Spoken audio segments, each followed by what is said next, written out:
When I was writing the book Leading Change, I spent a lot of time interviewing and chatting with professionals like yourselves, and I wanted to hear, what are some of the biggest challenges you face when you're trying to lean into or lead change?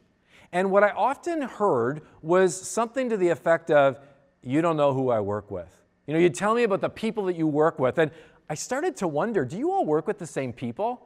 Because it felt like there was this usual suspect list, these characters that existed in every organization that I worked with. The first character that seemed to pop up everywhere, I refer to her in the book as disgruntled Dana.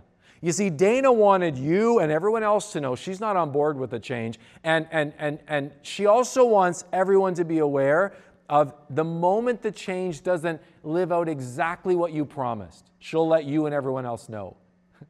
Next up, we have resistant Raj. Raj isn't against the change. He's just so used to doing things the same way for so many years. Raj constantly is joking / not joking with you. You can't teach an old dog new tricks. Next to Raj, we have confused Chris. Chris wants to get on board. He's not against the change. He just can't get his head around what does that look like. It's just too much for him to understand. You explain it and Chris nods his head, but the moment you leave the room, Chris feels like, I don't think I understand. And sadly, the confusion and just this uncertainty with Chris is resulting in his engagement going down. And in fact, his absenteeism and his sick days are going up. Next to Chris, we have who I refer to as trailblazing Terry. Terry wants you and everyone to know he always knew this was coming.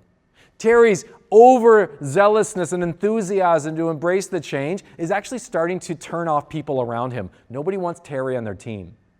And then last but not least, we have utopian Uma. Uma is the leader of the team. And Uma, through change management training, has been taught that her job is just to explain how current reality is broken and the future change is going to solve these problems. We're going to go from this to this. And yet, Uma's getting a lot of resistance. You know, and when Uma leaves the room, what normally is talked about is she doesn't get it.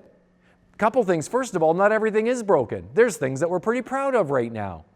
And beyond that, this utopian from to scenario she paints, she doesn't live in the real world. She doesn't know what we face.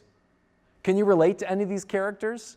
If you can, is there a chance that maybe these titles, these stereotypes, aren't etched in stone? Is there things possibly you could do to maybe change the script from these folks, to help people from utopian Uma to disgruntled Dana make the curve and possibly even get fully on board?